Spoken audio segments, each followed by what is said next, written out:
Hello guys, welcome to my channel pro movie chicks. Movie की शुरुआत में monolith नाम की एक कंपनी के सीईओ को दिखाते हैं और वो अपनी कंपनी की बनाई हुई एक नई कार के बारे में बात कर रहा है। अब तक दुनिया में बनाई गई सभी टॉप एंड फीचर्स वाली कार में हमारी ये कार नंबर 1 है। इसमें बुलेट प्रूफ मिरर है और साथ ही नैनोटेक बॉडी आर्मर भी है।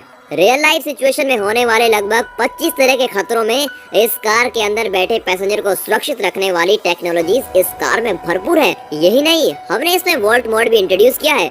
अगर आप ये मोड ऑन कर देते हैं तो कोई भी किसी भी कीमत पर कार को नहीं खोल पाएगा। ये हम दावे के साथ कहीं पर भी कहने को तैयार हैं। सीईओ इस कार के सारे फीचर्स बड़े ही गर्व के साथ बता रहा होता है और आखिर में वो कहता है कि इस कार में लिल्थ नाम की एक आर्टिफिशियल इंटेलिजेंस सिस्टम भी है, जिसके माध्यम से जो जो चीजें की जा सकती हैं आप सोच भी नहीं सकते।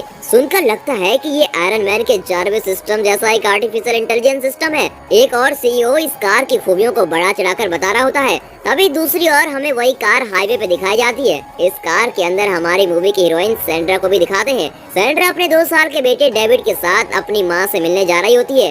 कार का डैशबोर्ड हमें दिखाया जाता है, जिसमें ग्रैनीज होम डिस्प्ले किया हुआ होता है।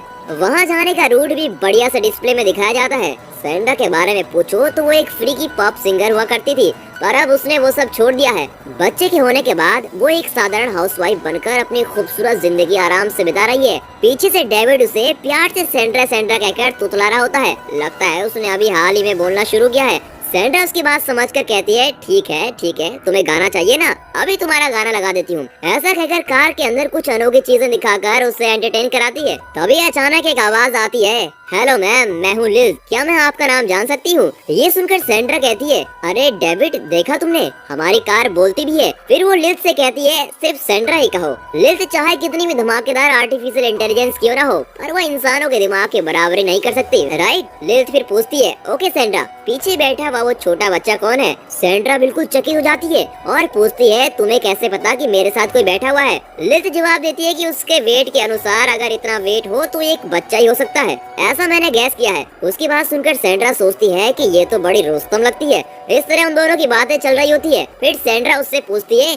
अच्छा बताओ मेरा वेट क्या है? लिज ठीक वेट बता देती है। इस पर सैंड्रा कहती है, देखो इस बात को गर्ल्स का सीक्रेट समझकर तुम भूल जाना, ओके? तभी एक सिग्नल पर कार रुकती है। न जाने सैंड्रा को क्या सोचता है। वो लिज से पूछती है कि क्या तुम ये सारी इन्फॉर्मेशन को स्टोर करके रख सकती हो? तो वो कहती है कि हाँ बिल्कुल रख सकती हूँ। तो सैंड्रा पूछती है कि मुझसे पहले इस कार में जो लोग ट्रेवल करते थे, क्या तुम उनके वेट के बारे में मुझे बता सकती हो? तब लिज अपनी डिस्प्ले में उन सब के वेट दिखाती है। सैंड्रा ये कार पहली बार चला रही होती है। ये उसके हस्बैंड कार्ल की कार है। डिस्प्ले में वेट दिखाकर वो जान जाती है कि उसके हस्बैंड कार्ल का वेट और ये उसके फ्रेंड का वेट होगा, पर ये 50 केजी का वेट किसका हो सकता है? आखिर वो कौन है? सैंड्रा थोड़ा अनकंफर्टेबल होने लगती है। इतने में कार्ल का कॉल आ जाता है, पर कॉल उठाने में वो जरा हिचकिचाती है। लगता है उसके और कार्ल के बीच जरा सी टकरार चल रही है, पर वो कुछ देर बाद कॉल अटेंड कर देती है। कार्ल वीडियो कॉल कर रहा होता है तो वो डेविड से कहती है, देखा बेटा कौन बात कर रहा है? इतने में डेविड पीछे से चिल्लाता है, डैडी डैडी। फिर उससे कार्ल पूछता है, हे कहाँ जा रहे हो तुम? डेविड के कुछ बोलने से पहले सैंड्रा दूसरा सवाल करती है कि आप कहाँ हैं? तभी कार्ल के रूम के पास से एक फ्लाइट के उड़ने की आवाज आती है। फिर सैंड्रा पूछती है, अच्छा तो फिर आप एयरपोर्ट के सामने वाले होटल में ही ठहरे हैं क्या? कार्ल हाँ में जवाब देता है और कहता है कि हम यहाँ एक मीटिंग के लिए आए हैं, अब मुझे जाना होगा और लौटने में लेट हो जाएगी। सैंड्रा रूखी आवाज में बातें कर रही होती है। इस बीच वो अपना फोन डेविड को देती है और उसका फेवरेट गेम लगाकर उसको देती है। फिर वो कार से बात करने लगती है। तब कार्ल पूछता है, तुम्हें कैसी लगी ये कार? जानती हो इसमें बहुत सारे फीचर हैं। इस कार को खरीदे हुए 3 ही दिन हुए हैं, पर तुम्हारा तो ये पहला ड्राइव है, कैसा लग रहा है तुम्हें? तो वो कहती है, एकदम सुपर्ब है। कार्ल उसको और भी बातें बताता है, जैसे तुम इसके साथ अपना स्मार्टफोन भी कनेक्ट कर सकती हो और फिर तुम इस कार की हर चीज अपने फोन से ऑपरेट कर सकती हो। कुछ देर इन्हीं बातों में गुजर रही होती है। इतने में कार्ल कहता है कि उसे काम है और अब उसे जाना होगा। फिर वो कॉल कट कर देता है। कट करके अगले सीन में सैंड्रा हाईवे के एक सुपरमार्केट में डेविड का डायपर चेंज कर रही होती है। तभी वहाँ 3 लड़कियाँ आती है। तीनों ही टीनेजर्स हैं और एक दूसरे का मजाक उड़ाती हुई फन लविंग टाइप की लड़कियाँ हैं। उन्हें देखकर सैंड्रा स्माइल करती है। फिर मुड़कर डेविड से कहती है, कुछ साल पहले तुम्हारी मम्मी भी ऐसे ही थी बेटा। फिर वो डेविड के लिए कुछ चीजें खरीदती है। तभी वहाँ के टीवी में एक कार्टून चल रहा होता है। उस कार्टून में एक लोमड़ी पहाड़ से एक वोल्ट को दिखाकर उसे खोलती है। उसी वक्त सैंड्रा के पीछे एक आदमी आकर खड़ा होता है और कहता है, मुझे लगता है कि मैं आपको जानता हूँ, मैं तो देखते ही पहचान गया था, आप एक सिंगर है ना? इतने में वो आदमी फ्लर्ट करने लगता है और कहता है कि हम सब दोस्त साथ में आए हैं, आप भी हमारे साथ ज्वाइन कर लीजिए, बड़ा मजा आएगा। अब सैंड्रा बिल्कुल इरिटेट हो जाती है और कहती है जो तुम सोच रहे हो वो नहीं होगा, मेरी शादी हो चुकी है और मेरा एक बेटा भी है। वो फिर भी अपनी आदत से बाज नहीं आता और कहता है ओह आप मैरिड हो, देख के तो ऐसा नहीं लगता। उससे छुटकारा पाकर जब सैंड्रा मुड़कर देखती है तो डेविड वहाँ नहीं होता। सैंड्रा घबराकर वहाँ सभी से पूछती है और डेविड डेविड चिल्लाती भी वहाँ आसपास हर जगह ढूंढती है, पर डेविड का कहीं पता नहीं चलता। टेंशन में सैंड्रा को अपनी धड़कन सुनाई देने लगती है। आखिर में वो देखती है कि वो 3 लड़कियाँ और वो फ्लर्ट करने वाला आदमी एक ही ग्रुप के लोग हैं और वो डेविड को अपनी कार में बिठाकर उसके साथ खेल रहे होते हैं। ये देखकर सैंड्रा बहुत गुस्से में लाल हो जाती है। वहाँ जाकर चिल्लाकर कहती है कि यहाँ मेरी धड़कन रुक गई थी और बिना बताए तुम लोग मेरे बेटे को यहाँ ले आए। तब वो लड़कियाँ भी जरा गुस्से में कहती हैं, सुनिए मैडम, यहाँ आकर चिल्लाने के बजाय आप हमें थैंक यू बोलेंगे तो अच्छा होगा। एक छोटे बच्चे का ऐसा ध्यान रखेंगे आप। वो लड़कियाँ झगड़ने पे उतर आती हैं, साथ ही में उसके बॉयफ्रेंड्स भी उनका साथ देते हैं। गुस्से में आकर सैंड्रा डेविड को वहाँ से उठाती है और अपने कार में उसे बिठाकर खुद भी अंदर बैठ जाती है। फिर वो कार को अंदर से लॉक कर देती है। वो गैंग दरवाजा खोलने की बड़ी कोशिश करता है। इतने में सैंड्रा कार के अंदर वोल्ट मोड ऑन कर देती है। फिर वो लोग बाहर से कुछ भी नहीं कर पाते। फिर सैंड्रा वहाँ से निकल जाती है और हाईवे पर वापस पहुँच जाती है, लेकिन उसकी टेंशन अभी भी खत्म नहीं होती। ओके कूल डाउन ये कहकर वो अपने आप को शांत करने की कोशिश करती है। ठीक है चलो अब मम्मी का गाना सुनेंगे। ओके डेविड से ऐसी बातें करके उसका टेंशन थोड़ा खत्म हो जाता है और वो फिर से नॉर्मल होकर कार को चलाने लगती है। अभी उसकी फ्रेंड जैसा का कॉल आता है और दोनों सहेलियां देर तक बातें कर रही होती हैं। जैसा के बारे में कहें तो वो एक बहुत ही बड़ी फ्रीक है और लाइफ में किसी भी किस्म के कमिटमेंट से दूर रहना पसंद करती है। बातें करते हुए वो सैंड्रा को बताती है, मैं एक होटल रूम में ठहरी हूँ, कुछ देर में मैं अपने बैंड के बाकी साथियों के साथ मिलने जाऊंगी। यूं ही बातें करते करते सैंड्रा अपनी जगह पर पहुंच गई होती है। तब सैंड्रा पूछती है, जैसा तुम्हारा वेट क्या है? आपको तो पता चले गया होगा कि वो ऐसा क्यों पूछ रही है। जैसा हैरान होकर पूछती है, अचानक ये सवाल क्यों कर रही हो तुम? बस यूं ही, खैर छोड़ो उस बात को। ऐसा कहकर सैंड्रा फिर पूछती है कि अच्छा तुम कहाँ हो? वहाँ रूम में तुम्हारे साथ कोई और भी है क्या? सैंड्रा को लगता है कि वहाँ जैसा के सिवाय और कोई भी है। जैसा कहती है, अरे ये क्या, आज तुम सवाल पे सवाल करी जा रही हो, छोड़ो भी। अभी सैंड्रा को वहाँ किसी के फ्लाइट की टेक ऑफ होने की आवाज आती है। बस काम तमाम हो चुका था। सैंड्रा को अब पक्का यकीन हो जाता है कि जैसा वहाँ काल के साथ है और वो उससे पूछ ही लेती है कि तुम वहाँ मेरे हस्बैंड के साथ हो ना। जैसा जरा नर्वस नजर आती है और कहती है, नहीं मैं अकेली हूँ। अच्छा अकेली हो तो फिर मुझे पूरा कमरा दिखाओ, ऐसा सैंड्रा कहती है। इतने में जैसा कॉल कर देती है। अब गुस्से में सैंड्रा का खून खौल रहा होता है और वो पीछे बैठे डेविड को भी डांट देती है। अब मैं और चुप नहीं रहूंगी, इन दोनों को रंगे हाथों पकड़ के रहूंगी। ऐसा सोचकर सैंड्रा कार में नई डेस्टिनेशन फिक्स करती है। अब वो लॉस एंजलिस जा रही होती है। रास्ते में वो कार्ल को भी फोन करती है, पर वो कॉल नहीं उठाता। पीछे बैठा डेविड भी कुछ खास अच्छे मूड में नहीं लगता। इस सिचुएशन में सैंड्रा तेजी से कार चला रही होती है। इतने में लिल्थ फिर बात करने लगती है और कहती है, हमारे रास्ते में आगे एक बड़ा एक्सीडेंट हो गया है और बहुत ट्रैफिक भी है। उस ट्रैफिक को क्रॉस करके जाना हो तो हमें अपनी डेस्टिनेशन तक पहुंचने में 2-3 दिन लग जाएंगे। तो सैंड्रा पूछती है कि क्या कोई और रूट भी है, मुझे शॉर्टेस्ट रूट दिखाओ। लिस्ट कैलकुलेट करके बताती है कि यहाँ से 1000 फीट की दूरी पर एक टर्न है। अगर तुम वो टर्न ले लेती हो तो 50 मील की दूरी पर हम फिर एक हाईवे से कनेक्ट हो जाएंगे और फिर वहाँ से हम अपनी डेस्टिनेशन तक पहुँच जाएंगे। लिस्ट की बात मानते हुए सैंड्रा उस टर्न को ले लेती है और यही टर्न इस मूवी का भी एक टर्निंग पॉइंट होता है, क्योंकि थ्रिल की शुरुआत यहीं से होती है। ये एक सुनसान और रेगिस्तान जैसा रास्ता होता है और यहाँ वहाँ 1-2 पेड़ होते तो कोई और बात थी, पर ये पूरी जगह एकदम बंजर लग रही है। इसी के बीच सैंड्रा अपनी कार चला रही होती है और अंधेरा भी होने लगता है। रास्ते भर लिल्थ उससे बातें कर रही होती है। वो कहती है कि सैंड्रा, तुम्हें तो पता है कि इसमें ऑटो पायलट भी है, तुम थक गई हो तो सो सकती हो, मैं ड्राइविंग को संभाल लूंगी। नहीं मैं मैनेज कर लूंगी, ऐसा कहकर सैंड्रा इनकार कर देती है। पर सैंड्रा अंदर से बहुत डिप्रेस हो चुकी है, क्योंकि वो पहले से टेंशन में थी और अब वो इस अनजान रास्ते पर जा रही है जहाँ बंजर जमीन के सिवा और कुछ भी नहीं है। बहुत देर ड्राइव करने के बाद उसे दूर एक लाइट की रोशनी दिखती है। उसे जरा तसल्ली हो जाती है कि शुक्र है इंसानों के रहने की जगह लग रही है, शायद यहाँ कोई मिल जाए। ऐसा सोचकर वो पास पहुँचती है, पर वहाँ पहुंचकर पता चलता है कि वो एक पावर प्लांट है जहाँ सिर्फ ट्रांसफार्मर्स और बिजली के तार पड़े हुए हैं। किसी इंसान का नामो निशान नहीं है वहाँ। और ये देखकर तो वो और भी स्ट्रेस हो जाती है। वो फिर ड्राइव करने लगती है। कुछ देर की ड्राइव के बाद वो अपनी सिगरेट जलाती है और स्मोक करने लगती है। कुछ ही सेकंड्स के अंदर एक वार्निंग अलार्म बजने लगता है। वो उस हाई-फाई कार का स्मोक डिटेक्शन अलार्म होता है। तुरंत ही कार की सभी विंडो खुलने लगती है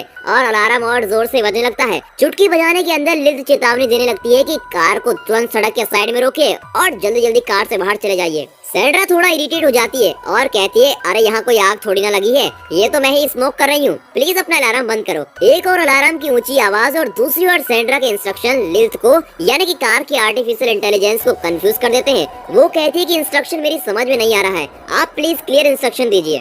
सैंड्रा चिल्लाने लगती है, अलार्म को स्टॉप करो, सब कुछ स्टॉप करो, प्लीज सब कुछ स्टॉप करो। सैंड्रा को इस तरह टेंशन में चिल्लाते देख डेविड डर जाता है। तभी लिल्थ पूछती है कि क्या आपको मैनुअल मोड में जाना है, आर यू श्योर कि आपको मैनुअल मोड में ही जाना है? तो सैंड्रा जोर से कहती है कि हाँ मुझे मैनुअल मोड में ही जाना है। फिर वो एक बटन प्रेस करती है और आर्टिफिशियल इंटेलिजेंस को ऑफ कर देती है। अब कार के सारे ऑपरेशन आर्टिफिशियल इंटेलिजेंस के कंट्रोल से बाहर आ गए हैं और अब वो मैनुअल में चली गई है। इतने में डेविड डर के मारे रो रहा होता है। सैंड्रा और भी चिड़चिड़ी हो जाती है और टेंशन में चिल्लाते हुए कार चलाती है। अचानक कार के आगे कुछ आ जाता है और धड़ की एक आवाज आती है। मालूम होता है कि ये हिरन कार के नीचे आ गया है और टायर में फंस चुका होता है। अब डेविड और भी बिलखना शुरू कर देता है और विजिंग का प्रॉब्लम होने के कारण उसकी हालत और भी बुरी हो जाती है। तब सैंड्रा उसका इनहेलर निकालकर उसको 2 पफ देती है और कहती है, डरो मत बेबी, सब ठीक हो जाएगा, ओके। उसे शांत करने के लिए उसे अपना मोबाइल देती है और कहती है, ये लो बेटा, तुम इसमें अपना फेवरेट टर्टल गेम खेलो, ओके। मॉम बस बाहर जाकर देखेगी कि क्या हुआ है और फिर हम यहाँ से निकल जाएंगे, ओके।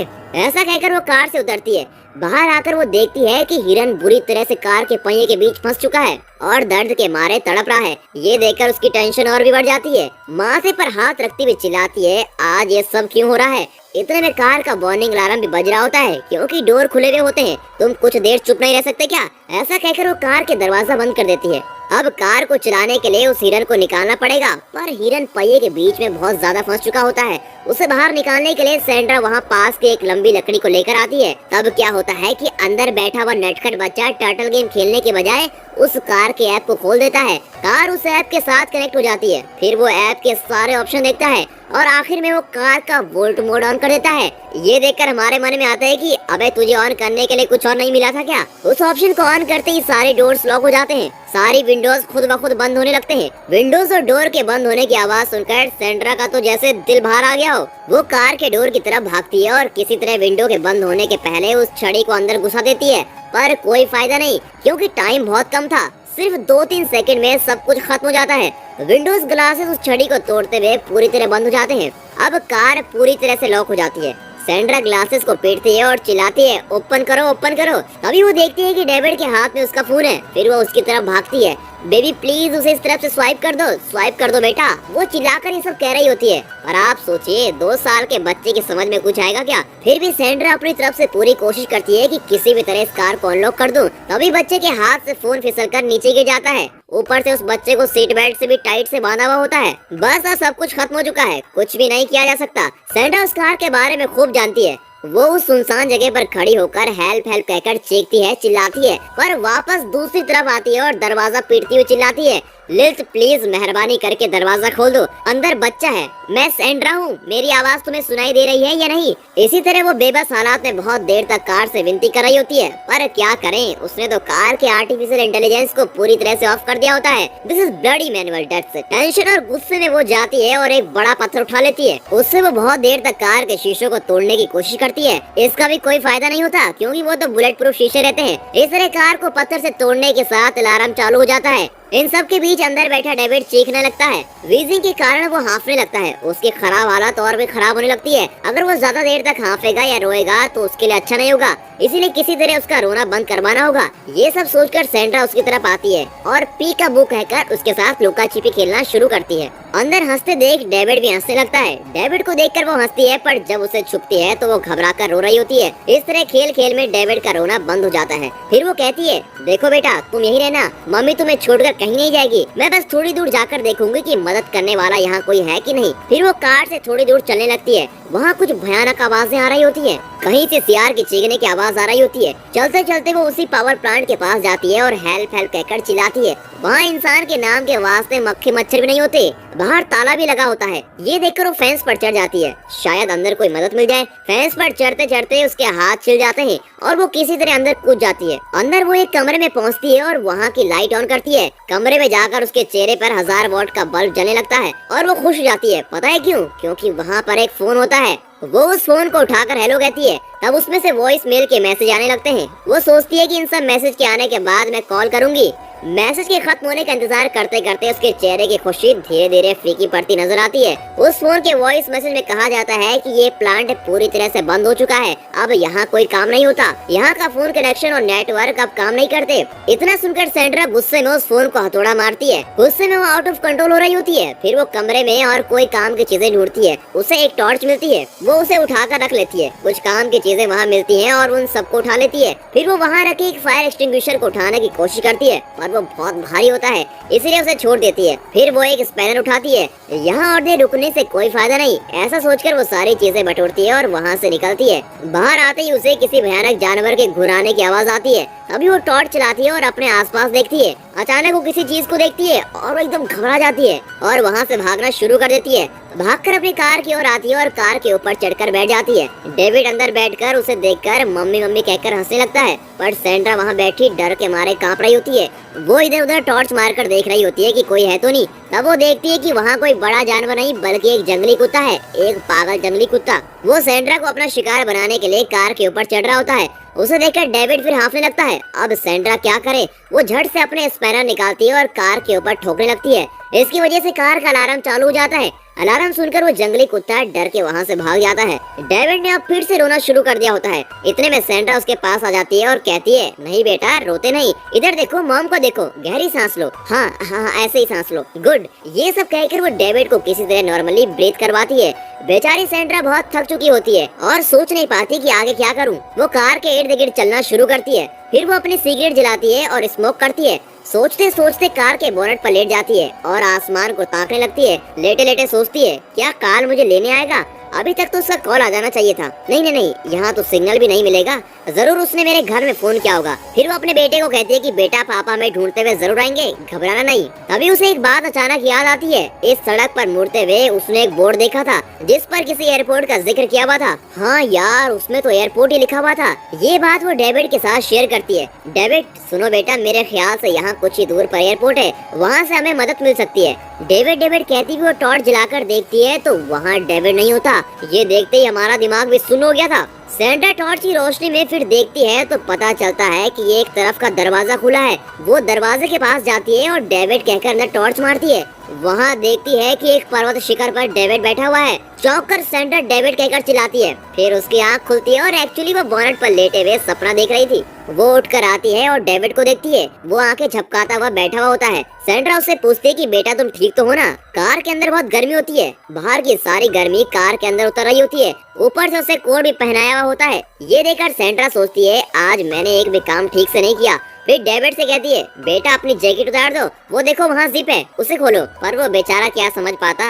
इतना ही नहीं, सीट बेल्ट लगाकर उसे बहुत टाइट बांधा हुआ होता है। वो भी कुछ चिड़चिड़ा होने लगता है, कुछ देर हंसता है तो कुछ देर रोता है। फिर नीचे गिरे हुए फोन को उठाने की कोशिश करता है। इतने में सैंड्रा कहती है, देखो स्वीटी, तुम उसे नहीं निकाल पाओगे, पर मेरे पास एक अच्छा आइडिया है। यहाँ पास ही कोई एयरपोर्ट है, हमें वहाँ से जरूर कोई मदद मिल सकती है। तभी सैंड्रा महसूस करती है कि कार इतनी गर्म है, लगता है उबल रही है। तभी वो अपनी शर्ट निकालती है और कार के सनरूफ पर बिछा देती है और डेविड से कहती है, अब थोड़ी देर के लिए गर्मी कम हो जाएगी, मम्मी अभी वापस आ जाएगी, ओके। डेविड रोना शुरू कर देता है, पर सैंड्रा को दूसरा कोई रास्ता नहीं होता और वो दिल पर पत्थर रखकर वहाँ से निकल जाती है। बेचारी सैंड्रा एयरपोर्ट को तलाशते हुए वहाँ चली जाती है। वो चलती जाती है, न जाने कितने घंटों तक चलती है। वो बहुत थक जाती है, ऊपर से सख्त धूप और एकदम सुनसान और बंजर जगह। थकान के मारे वो कुछ बड़बड़ाती भी चली जा रही है। जब हम घर वापस लौटेंगे ना बेटा, तो तुम्हारे पास एक सुपर कहानी होगी बताने के लिए। जब तुम स्कूल जाओगे तो तुम वहाँ भी ये कहानी शेयर करना और मम्मी तुम्हें ये कहानी सुनाएगी, ओके। इस तरह बड़बड़ाती भी वो चली जाती है। तभी अचानक एक जगह पर उसे एक नदी के बहने की आवाज आती है। थैंक गॉड, पानी। सैंड्रा उस नदी के पानी से अपने आप को ठंडा करती है। फिर वो थोड़ा पानी पी लेती है। पानी बिल्कुल भी पीने लायक नहीं होता, पर सैंड्रा ठान लेती है कि उसे किसी भी हालत में डेविड को सुरक्षित घर पहुंचाना है। वो फिर से आगे चलने लगती है। पहाड़, पथरीला रास्ता, बंजर जमीन इत्यादि को पार करके वो किसी तरह उस एयरपोर्ट के बोर्ड को देख लेती है। बोर्ड देखते ही सैंड्रा के चेहरे पर एक अलग ही खुशी होती है। बोर्ड से आगे वो जब उतरकर देखती है तो उसे फिर से एक झटका लगता है। बात ये होती है कि वो बहुत समय से बंद पड़ा है, फिर भी वहाँ एक प्लेन खड़ा होता है, जिसे देखकर सैंड्रा की आशा बढ़ने लगती है। फिर पास जाके पता चलता है कि वो प्लेन भी एयरपोर्ट की तरह बिल्कुल खराब है। प्लेन के अंदर जाकर सेंड्रा ढूंढने लगती है कि कुछ काम की चीज मिल जाए। वहाँ उसे 2-3 शराब की बोतलें मिलती है, जिनमें से वो थोड़ा पी लेती है। वो बहुत ही मायूस हो जाती है और प्लेन की एक सीट पर बैठकर रो रही होती है। तब वो अपने हाथ में रखी शराब की बोतल और लाइटर को देखती है। उसे वहाँ कुछ पुराने टायर्स दिखते हैं और वो उन पर शराब डालकर उनको जला देती है। फिर वो सिर्फ पानी के कैन लेकर वहाँ से जाने लगती है। उसका आइडिया ये था कि टायर्स के जलने से जो धुआं निकलेगा उसे देखकर वहाँ उसकी मदद के लिए कोई आएगा। वो कई घंटे चलकर वापस उस नदी पर पहुँचती है और उस कैन में पानी भर लेती है। कैन बहुत भारी होता है और वो बड़ी मुश्किल से उसे उठाकर चल रही होती है। उसे देखकर हमें भी उस पर तरस आता है। बहुत दूर इसी तरह चलने के बाद अब ना तो उसके शरीर में और ना ही उसके मन में शक्ति बची है। वो कैन को नीचे फेंकती है और उसे पैर से लुढ़काती हुई चली जाती है। कार के कुछ पास आते आते वो देखती है कि उसकी टी शर्ट नीचे गिरी पड़ी है। ओह नो, पता नहीं बेचारे डेविड का क्या हाल हुआ होगा। पता नहीं ये टी शर्ट कार के ऊपर से कैसी गिरी। ऐसा सोचते हुए वो कैन को उठाकर बहुत तेजी से कार की ओर भागने लगती है। वहाँ पहुंचकर देखती है कि कार के अंदर डेविड सख्त गर्मी से एकदम लाल हो चुका है। अंदर का टेम्परेचर बहुत ही ज्यादा हो चुका होता है। ये देखकर सेंड्रा बहुत ही नर्वस हो जाती है। बच्चे को बचाने की कोशिश में वो उस कैन का पानी कार के ऊपर डाल देती है ताकि अंदर का टेम्परेचर थोड़ा कम हो जाए। इतनी ज्यादा गर्मी के कारण डेविड बेहोश हो जाता है। बाहर से सेंड्रा को उसकी हालत का कुछ पता भी नहीं चलता। पता नहीं बेचारा किस हालत से गुजरा होगा और कब बेहोश हुआ होगा। वो उन सारे ऑप्शन के बारे में सोचने लगती है जिनसे डेविड को वापस होश में लाया जा सकता है। झट से उसे एक बात याद आती है। जब वो अंदर स्मोक करने लगी थी तभी तुरंत कार की विंडोज खुल गई थी और किसी तरह कार के अंदर धुआं पहुंचाया जाए तो विंडो खुल जाएंगी। वो ऐसा सोचकर पास की लकड़ियां, पेड़ पौधे सब जलाने लगती है और कार के एक वेंट के पास दिखाती है। जैसा वो चाहती थी वैसा ही हो रहा था। धुआं कार के अंदर जा रहा था और स्मोक डिटेक्टर उसे डिटेक्ट भी कर रहा था। पर वो भूल गई थी कि आर्टिफिशियल इंटेलिजेंस तो उसने ऑफ कर रखी है। कार तो अभी भी मैनुअल मोड में है और वो भी पूरी तरह से लॉक्ड है। धुएं की वजह से अब कार के अंदर का टेम्परेचर और भी ज्यादा होने लगता है। अरे ये कैसा पागलपन, ये क्या कर रही हूँ मैं। ये कहकर वो जोर से अपना माथा पीटने लगती है। फिर वो आग में पानी डालकर उसे बुझाने की कोशिश करती है। तब उसे अपने पैर और उस कार पर इतना गुस्सा आता है कि वो स्पैनर को हाथ में लेकर कार को मारती है। अब मारने पीटने से कोई फायदा नहीं। अभी दिखाते हैं कि वो कार वहाँ से धीरे धीरे फेड हो रही है। थोड़ी देर में वहाँ एक और कार आती है। उस कार में सेंड्रा और उसका पति कार्ल होता है। सेंड्रा कार से उतरकर उसी जगह पर खड़ी होती है और फूट फूट कर रोने लगती है। इसी जगह में अपने बच्चे को खो बैठी थी। अरे ये सब दिखाकर क्यों डरा रहे हो भाई, ऐसा सोचने का मन करता है भाई यहाँ पर। इतने में मूवी में सेंड्रा मुड़कर कार्ल को देखती है और कहती है, नहीं इसका कारण मैं नहीं, तुम हो, सिर्फ तुम। ऐसा कहकर वो और रोने लगती है। कट करके दिखाते हैं कि ये भी एक सपना होता है। कार को स्पैनर से मारते हुए वो थक गई होती है और वो सो जाती है। आंखें खुलते ही वो फिर डेविड को आकर देखती है। टेम्परेचर अब बहुत ही ज्यादा हो चुका होता है। साफ साफ नजर आ रहा होता है कि बेचारे डेविड की जान अब धीरे धीरे निकल रही है। सेंड्रा बहुत रोती है। उसके दिमाग ने काम करना बिल्कुल बंद कर दिया होता है। तभी वो देखती है कि डेविड के हाथ की उंगली जरा हिलती है। उसे थोड़ा चैन आता है कि शुक्र है मेरा बच्चा अभी भी जिंदा है। इसे किसी भी तरह इस कार से बचाना ही होगा। ऐसा सोचते हुए वो पीछे मुड़ती है तो देखती है कि वो रात वाला पागल जंगली कुत्ता वहाँ खड़ा है। हर गुजरते मिनट के साथ हालत और भी खराब होते जा रहे होते हैं। अब कुत्ता सेंड्रा को काटने के लिए उसकी ओर दौड़ता है। अब आगे क्या होगा? जब हम ये सब सोच रहे होते हैं तब सेंड्रा भी यही सोच रही होती है। वो कार के ऊपर चढ़ने की सोचती है पर कार बहुत ही गर्म होती है। सेंड्रा झट से कार के नीचे चली जाती है। कुत्ता कार के चारों ओर घूम रहा होता है। सेंड्रा कार के नीचे डरी सहमी छुपी होती है। कुछ देर कुत्ता उस कार में फंसे हुए हिरन को खींचता है। एक्चुअली कार वहाँ अटकी उस हिरन की वजह से थी और पीछे बहुत बड़ा गड्ढा भी है। जैसे जैसे वो कुत्ता हिरन को खींचता है वैसे वैसे कार पीछे की तरफ बढ़ती जा रही होती है। अब सेंड्रा उस हिरन को पकड़ लेती है क्योंकि अगर हिरन बाहर आ गया तो कार पीछे खड्डे में जा गिरेगी। अंदर बैठा उसका बच्चा जिंदा नहीं बचेगा। पर वो कुत्ता हिरन को पूरा बाहर खींच लेता है और उसे लेकर चला जाता है। अब सेंड्रा कार के नीचे से निकलती है और कार के पिछले हिस्से में जाकर उसे रोकने की कोशिश करती है। कार पर हाथ रखा तो जला देने वाली गर्मी होती है पर और कोई चारा नहीं होता।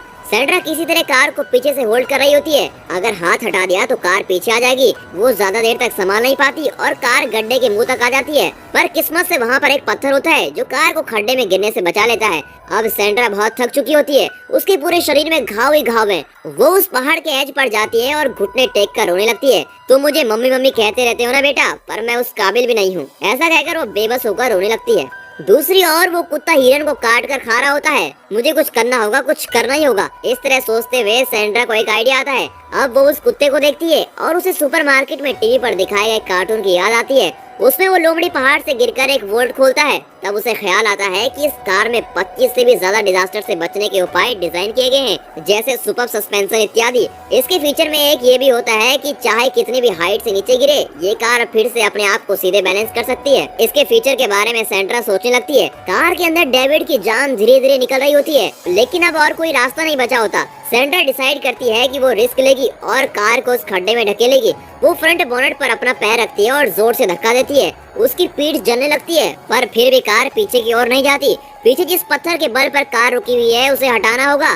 तब सेंड्रा देखती है कि उसका स्पैनर उस जगह पर पड़ा हुआ है जहां वो पागल कुत्ता हिरन को खा रहा होता है। यहाँ हम जान जाते हैं कि यही सेंड्रा का आखिरी चांस है। इस सीन को देखते वक्त मुझे यही डायलॉग याद आ रहा था कि माँ से बड़ा कोई योद्धा नहीं होता और माँ से बड़ी कोई शक्ति भी नहीं होती। अपने शरीर के घाव की परवाह किए बिना सेंड्रा उस कुत्ते की ओर चलने लगती है और उसके सामने आकर खड़ी हो जाती है। उसे स्पैनर की जरूरत है। कुत्ता घुर्राने लगता है और सेंड्रा को काटने को दौड़ता है। तब सेंड्रा ऐसी चीखती है कि एक पल के लिए कुत्ता डर जाता है। वो सोच रहा होता है कि अरे ये कौन है यार, मुझसे भी खतरनाक जानवर। सेंड्रा और चिल्लाकर उस कुत्ते पर अपना गुस्सा उतारती है। जान बचाकर कुत्ता वहाँ से भाग खड़ा होता है। अब वो स्पैनर उठाकर कार के पास आती है और उस पत्थर को तोड़ती है। फिर वो कार को धक्का देने लगती है। आप जरा सोचिए सिचुएशन को। सेंड्रा का इस कार की टेक्नोलॉजी पर विश्वास और उसके सोचने का लॉजिक भले ही ठीक हो, पर कार के अंदर 2 साल का बच्चा भी है। उस माँ के दिल की घबराहट और कंफ्यूजन इस सीन में दिखाया गया है। उस पहाड़ के ऊपर से कार गिरने लगती है और सेंड्रा के हाथ से कार छूटने लगती है। जब कार गिरने लगती है तो वो जमीन पर कहीं टच नहीं होती। इसे सेंस करके कार की कई सेटिंग एक्टिवेट होने लगती है। यही नहीं, तभी कार का सस्पेंशन हमें दिखाते हैं। कार के गिराव के अनुसार उसका सस्पेंशन भी बदलने लगता है। वो नीचे गिरकर चूर चूर होने लगती है और वो जगह धुएं से भर जाती है। पहाड़ के ऊपर से इसे देखते हुए सेंड्रा का दिल रुक जाता है। घबराती हुई वो नीचे उतरती है। पत्थर और चट्टान से टकराकर घायल होती हुई वो कार की ओर जाती है। वहाँ जाकर देखती है कि कार बड़ी अच्छी तरह से एक सेफ जगह पर लैंड हुई है। रोती भी वो कार के पास जाती है तो देखती है कि इस कार की इमरजेंसी के लिए डिजाइन की गई उस कार के दरवाजे ऑटोमेटिकली खुल गए हैं। कार के अंदर से वो अपने बेटे को उठाती है। बच्चे की हालत बदतर हो चुकी होती है। सेंड्रा की कुछ समझ में नहीं आता। वो बच्चे को लेकर एक और आती है और फूट फूट कर रोने लगती है। डेविड को बाहर तो ले आई, पर अब उसे हॉस्पिटल कैसे पहुंचा जाए? कितनी वेदना में होगी वो माँ। कार भी टूट गई, अब सेंड्रा क्या करेगी? वो बेचारी रो रही होती है। तभी हमें कार के अंदर दिखाते हैं। पूरी मूवी में सिर्फ इस सीन में ही हमें असल में दिखाया जाता है कि आपातकाल में ये कार किस तरह से मदद कर सकती है। एक्चुअली कार अब रिबूट होने लगती है। सारी सेटिंग्स रिबूट हो जाती है। तब वो कार एक और सिग्नल देती है कि वो पहले की तरह ड्राइव करने लायक हो गई है। तभी सेंड्रा आंसू पोंछती हुई आती है और कार के अंदर बैठती है। फिर वो कुछ सेटिंग चेंज करती है, जिसके बाद कार एक्टिवेट हो जाती है। गुड इवनिंग मैम कहकर लिल्थ भी एक्टिवेट हो जाती है। सेंड्रा देर किए बिना मैप को सेट करती है। लिल्थ कहती है कि जहां हम हैं वहां से और कहीं भी जाने का कोई रास्ता नहीं है। पहाड़ों के बीच में हम फंसे हुए हैं। बेशक यहां से कोई रास्ता नहीं, पर सेंड्रा हार मानने वाली नहीं थी। वो अपनी पूरी ताकत लगाकर कार को स्किड करवाती हुई और तेजी से चलाकर एक स्लोप पर खड़ी करती है। लेकिन कार वार्न करने लगती है कि ये तो नामुमकिन है और गाड़ी जरूर उलटकर गिर जाएगी। अब सेंड्रा को दिखाया जाता है। फिर दिखाया जाता है कि उसने डेविड को सीट बेल्ट पहनाकर रेडी रखा हुआ है। कार की वार्निंग आती रहती है, नो चांस नो चांस। तभी सेंड्रा कार का ऑल टेरेन वाला 4 व्हील ड्राइव ऑप्शन ऑन करती है। ऑन करते ही कार का सस्पेंशन क्या गजब तरीके से ऊपर आता है। एन वक्त पर सेंड्रा एक्सेलरेशन देती है और चट्टानों को टकरा देने वाली स्पीड पार कर वो ऊपर तक ले जाती है। जरा सा अगर कहीं स्पीड धीमी हो जाती है तो कार उलट जाती। इतनी रिस्की ड्राइविंग करने के बाद अगले फ्रेम में दिखाते हैं कि कार 2 बड़ी चट्टानों को तोड़ती हुई उनके बीच से निकल जाती है। अब लिल्थ कहती है, मुझे रास्ता मिल गया है। फिर क्या, सेंड्रा की कार हवा से बातें कर रही होती है। कट करके हॉस्पिटल दिखाते हैं। एक स्ट्रेचर में सेंड्रा और दूसरे में डेविड को हॉस्पिटल के अंदर ले जा रहे होते हैं। बेटे को इस हालत में देखकर सेंड्रा अपने को कंट्रोल नहीं कर पाती। फिर दिखाते हैं कि सेंड्रा आंखें खोलकर देखती है कि वो हॉस्पिटल के बेड पर लेटी हुई है। पास ही दूसरे बेड पर डेविड लेटा हुआ है। उसका सांस लेना भी नजर नहीं आ रहा है। सेंड्रा रोने लगती है। तब डेविड उसकी तरफ मुड़कर धीरे से कहता है, सेंड्रा। तब दिखाते हैं कि सेंड्रा एक लंबी सांस लेकर स्माइल करती है। वाह, इसे कहते हैं यार सीन। और ये मूवी यहाँ खत्म हो जाती है। आपके सामने एक बड़ा सा रेड बटन है। हाँ, है। दबा दिया।